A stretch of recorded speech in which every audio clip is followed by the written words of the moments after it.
buying debts for pennies, but charging consumers for dollars. Hello, welcome to Blind Intelligence. I am your host, Foresight. So you saw the title to this video. This is not legal advice. This is not financial advice. If you would like legal advice or financial advice, I suggest you find yourself a competent professional, and please, by all means, be advised. What I'm about to say here is strictly for education and information purposes only. And the views and opinions that comes off of Blind Intelligence does not reflect the views and opinions of any platform that hosts Blind Intelligence. Now, once again, when the debt collector, let me restate this.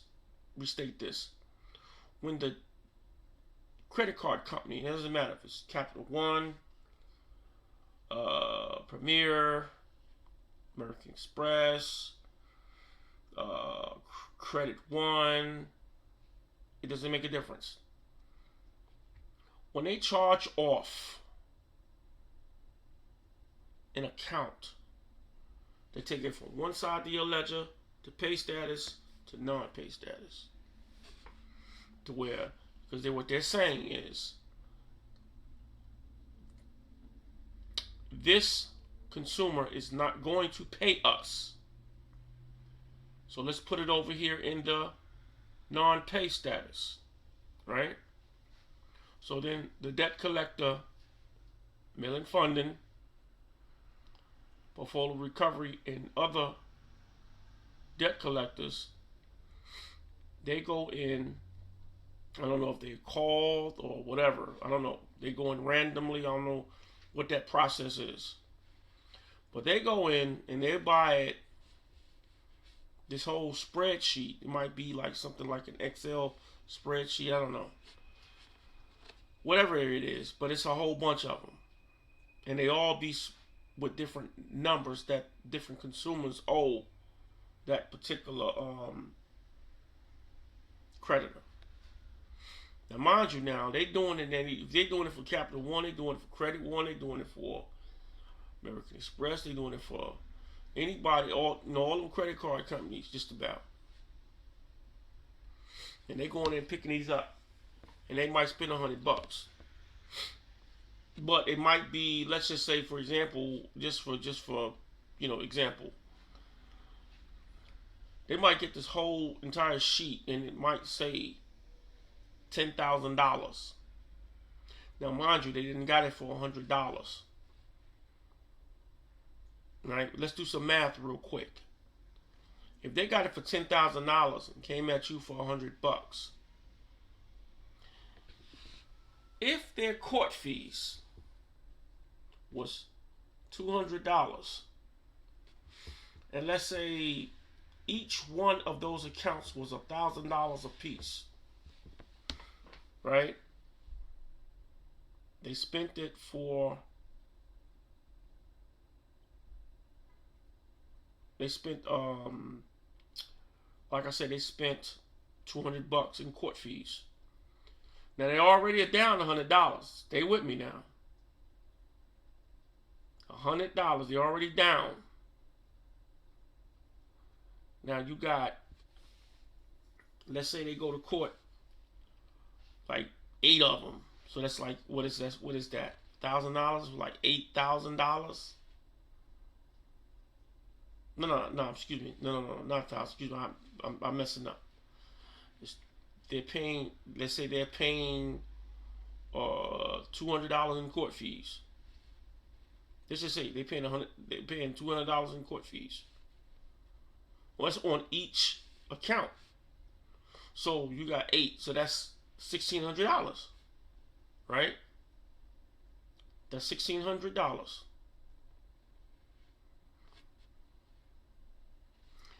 Now, but each account is $1,000. Each account is $1,000. Whew, that's what I'm telling you.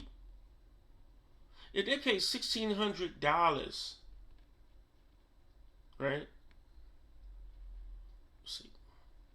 It's 2, 4, 6, 8. So that's 2, 4, 6, 8, 10, 12, 14, 16. $1,600. Right? Alright. But each one of them is $1,000. So you got 8 accounts.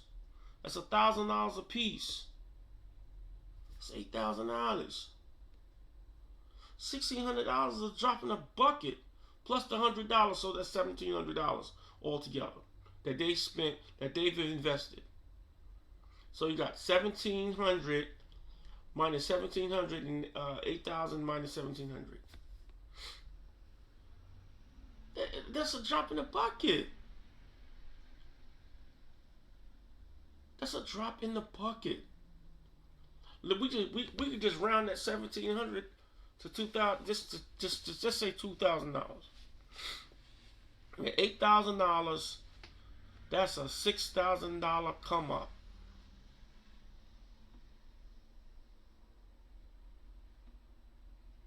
They got a $6,000 come up.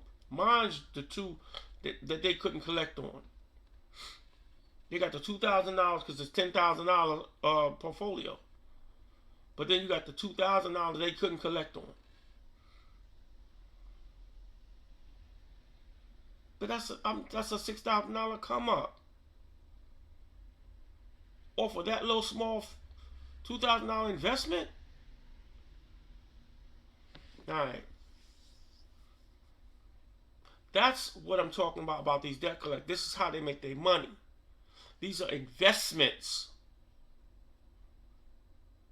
I wanted to do the math with you so you can see exactly what I'm talking about when it comes to how they get their money.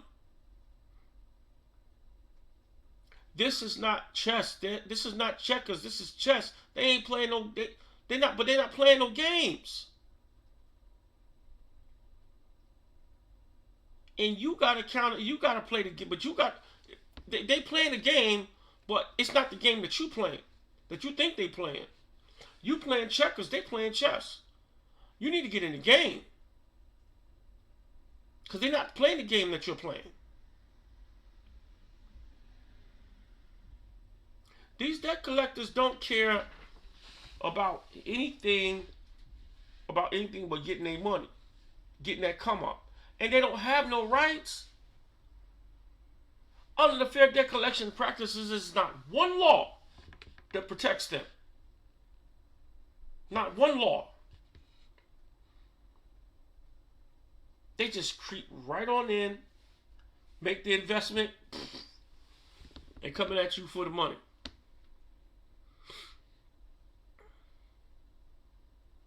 And some of them are even slick. They might come at you for the full balance.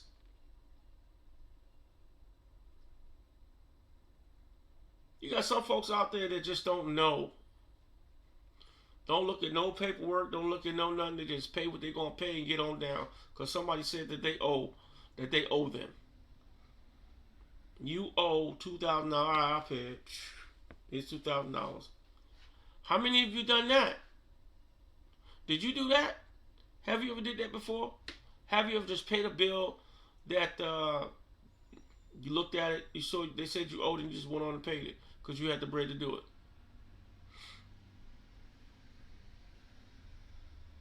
Let me tell you something. I notice I know I'm about to digress, but I want to give some source real quick. Everything that comes into your mail that's commercial is a debt. Everything. Everything that comes into your household that's commercial is a debt. Car payment is a debt. Light bill is a debt. Water bill is a debt. Student loan payment is a debt.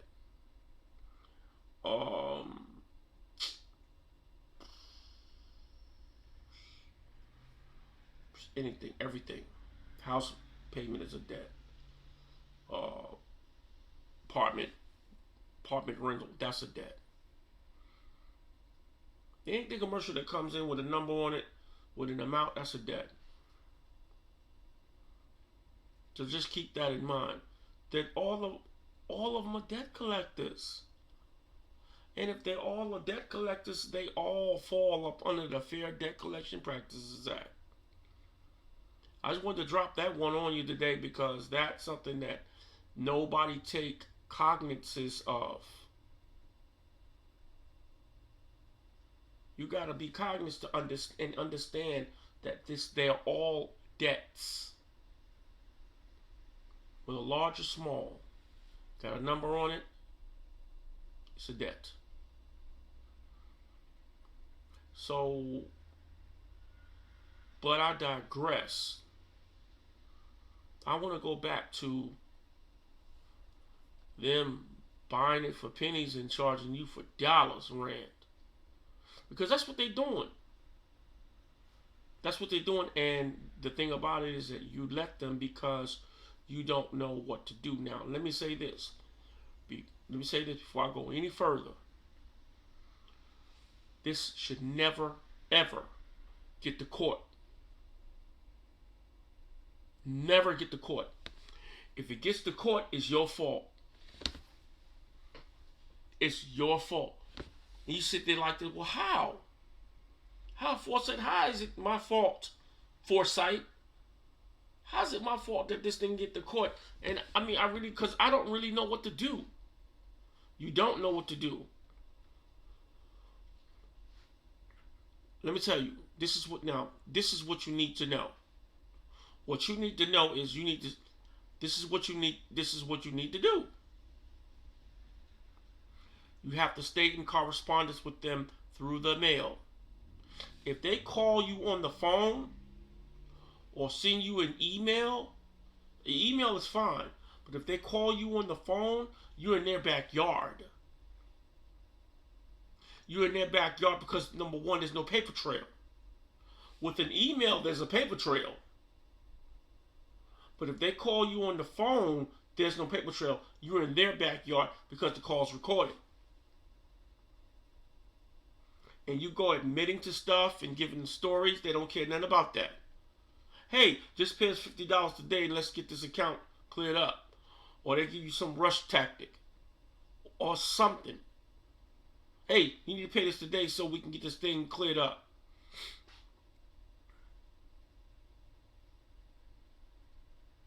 They do that.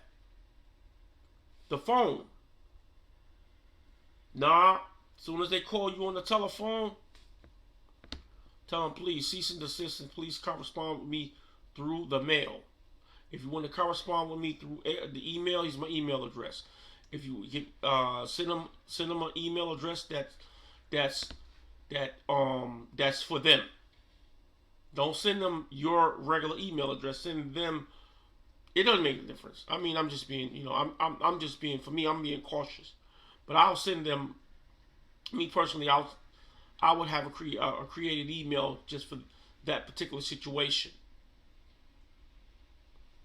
Send it to me through snail mail. That's the regular mail. Don't call me no more. Cease and desist this phone call. So when they send it to you through the mail, when they send you a letter through the mail, correspond back. Write them back a letter. Put it on ChatGPT. Put it in the style and tone of somebody like Napoleon Hill or somebody like that. Some author. I don't care. And have them write a debt collection letter. And watch what happens. So all you gotta do is sit back and watch. Send that letter off. Certified mail with a return receipt because you want proof. When that 3811 card come back in the mail, you got it. Now you got your proof. You made a copy of the letter, sent them the original. Once you got that 3811 card back, staple that card to that copy of that letter. Now you got proof. Now you got firepower. Okay, I got proof that you sent me this letter. Save the envelope. Save the letter that they sent you. Put all that in the same folder. Get you one of them big yellow envelopes. File it away or put it in the folder. Attach that letter that they sent you. Be organized. Send it, and I'm telling you, you got them. So it should, but like I said, it should never get to court. You have in your court. There's your court right there. Because at the end of the day, they're not going to send you another letter ever again. But you want to keep that just in case. Because they do some shiesty stuff. Them songers will say that they sent you some letters and they'll go file, and they may just try to file and have you come to court. Don't sweat it. Don't fret it. The sheriff come to your doorstep. Guess what? Thank you, sir. Have a good day. Go on there and get suited and booted. Sisters, go on there and put on the nicest outfit. Put on that nice little outfit and go on there and go into that courtroom. Because your firepower is in your folder. You telling the judge, Your Honor, I've already had court. Here it is right here. Boom. It's not what you prove, it's what they prove. They come and they bring you into court, so they gotta prove it. You wanna bring me to court? Okay, bring me to court. I wish you would.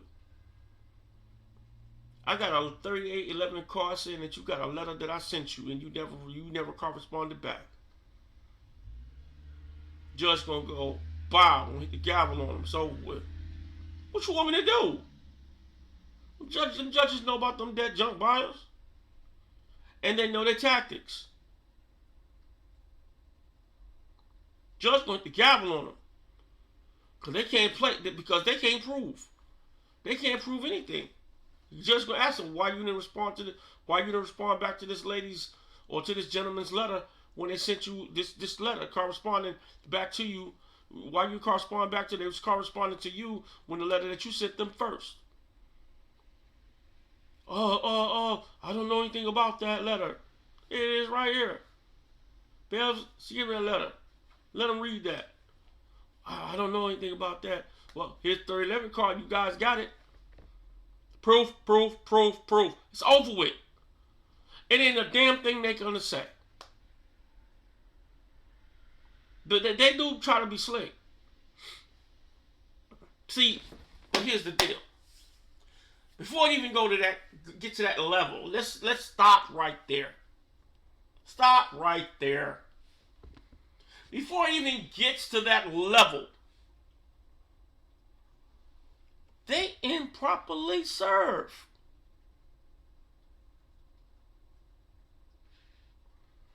First of all, it was an improper. Well, I ain't gonna say it was an improper serve because if they sent the sheriff and you got it, or let's say they didn't send the sheriff. Well, either way it goes. If they're going to try to garnish you, you just write them a letter.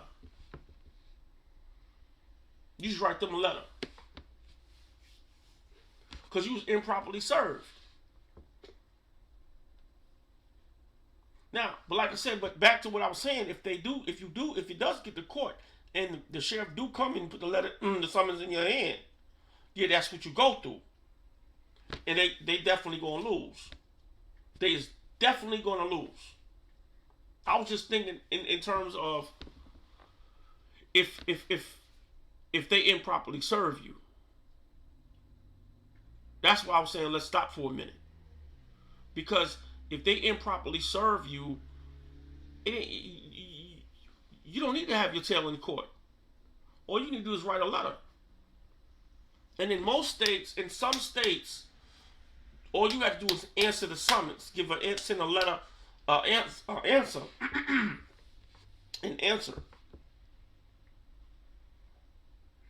You just gotta write an answer. See, and that's something that a lot of people forget. A lot of times, some states, all you got to do, like when you get a summons and you read it, sometimes they tell you all you got to do is write an answer. When you write an answer, you got them. Because see now, what they're telling you, say, are you going to answer this? Yeah. Let's answer this. Under 15 USC 1692G, they did not. They failed to respond to the letter that I sent them. And I'm sending them a copy of the letter that I sent them, plus the 3811 card and the 3011 card. Either way, they're gonna be in the dead wrong. You just hit the gavel on them without the judge doing it. They're not gonna see that case. They ain't gonna see it. Okay. Judge got too many of them dead junk buyer cases. You doing it the right way? Nah. They're not gonna see you. Thank you, sir. They'll send you another letter. The court probably send you another letter. Thank you, but your case has been dismissed. They will stay down. The court is going to send you another letter. Thank you, sir. Your case has been dismissed. Or if they set you up in another court, I really wish they take. It's not gonna go. It's not gonna go that far. Once again, like I said before, I say it one more time. It should never get to court. You should never, ever, ever, ever go to court for no damn debt junk buyer. Ever. Ever. If you do, it's your fault. Never, ever get to court unless, like I said, unless they done did something, unless they traced you with the wrong address or something like that, whatever the case may be.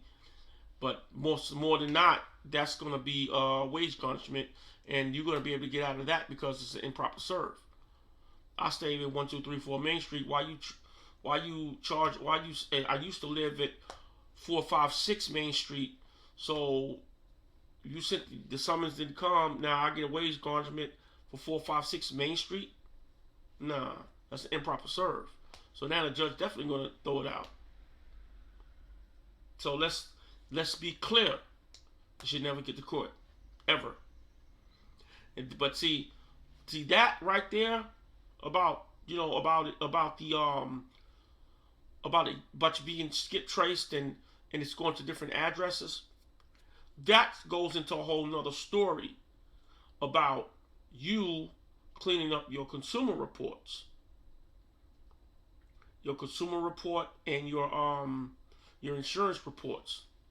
All that stuff needs to be cleared up. Say, look, I live at one address. I got one phone number. Here's the variation of my name, and this is the correct number. This is my correct 4 digits of my social security number, and this is my correct place of employment. Period. Then you won't have to worry about that type of junk. And because I've been in my house for almost 20 years. Almost. And the funny thing about it is I still get some of the people's mail that used to live here before me. So that's because I'm gonna tell you the reason why that happens to you, because if you're living in the house and the people that stay before you still getting their mail, that's because they're not cleaning up the consumer reports. And that's why I say this all ties in together. This all ties in together. Debt collections, consumer reports, all that stuff, it all comes together. If you really think about it. You gotta change the way you think. And you gotta see what's really important. You gotta change up that consumer report.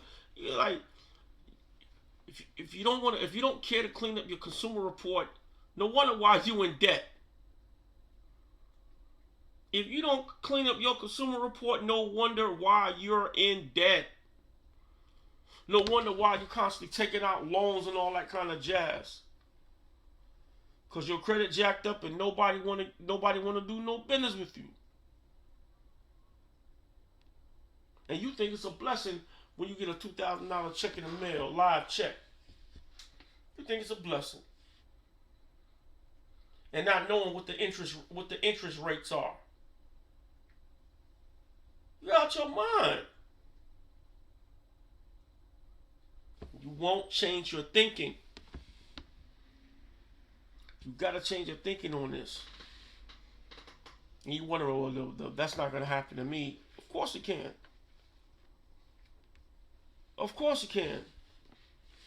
You put your pants on one leg at a time, just like anybody else. So if their credit is straight, yours can be too.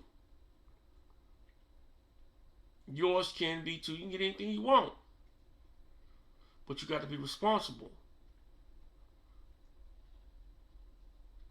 I'm going to do a video on that 70-30 rule on credit. And so, I want you guys to stay tuned, because I'm going to be doing some stuff on credit, because all this ties in together. Debt collections and credit ties in together. Whether you know it or you don't, it ties in. And I'm going to be doing a thing on credit, and it's going to be a very, very in-depth video, because I really want you to understand why is it important that you understand how your credit works. I did one before, but I want to do another one, because this time I'm going to do the math on this. What is the 70-30 rule? What is the difference between a due date and a reporting date? That kind of jazz. I want to do that. I want to go into depth with that, because that right there is important. It's important subject matter to when a debt collector, why a debt collector is collecting a debt or charging you, or you go into, let's give an example. Let me erase that for a minute. Let's clear that off for a minute. Let's just say, for example, you want to go in and you want to purchase your house, purchase your car. Your interest rates is up. They pull your consumer report, and they're looking at your FICO score, they're looking at what's on your consumer report.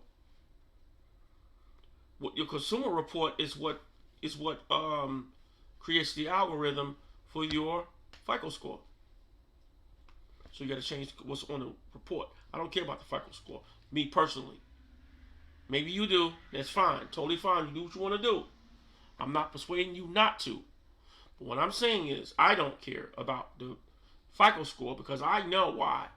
And it's the reason why I don't care about the FICO score, because I know that the FICO score is created by the consumer report. And what you have on that consumer report, what you have on that is dictates how big your FICO score is, how small your FICO score is, all the above.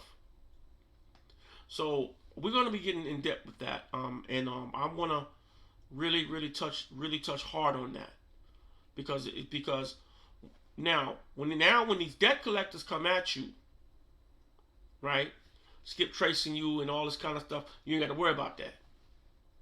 You got all your stuff cleaned up. All that stuff cleaned up. You got all that stuff cleaned up. So we're gonna go into the Fair Credit Reporting Act. Because I want to talk about permissible purposes, and that goes for insurances, everybody. It goes for everybody about your consumer report. They can't pull your consumer report without your permission. So, but that's my rant for today, tonight, this evening, this afternoon, or whenever you receive this video. And I'm gonna be coming back on.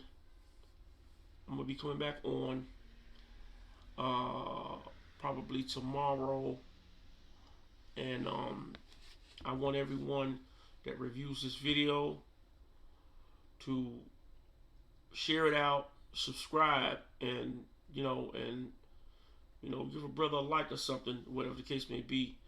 And I appreciate you all for watching. I'm your host, Foresight. My real name is Raphael Bird. I'm just gonna keep it 1,000. But I go by the name Foresight because here's the reasonings. It's 5 sights: mind sight, blind sight, hindsight, insight, and that's me, Foresight. Mind sight, hindsight, blind sight, insight,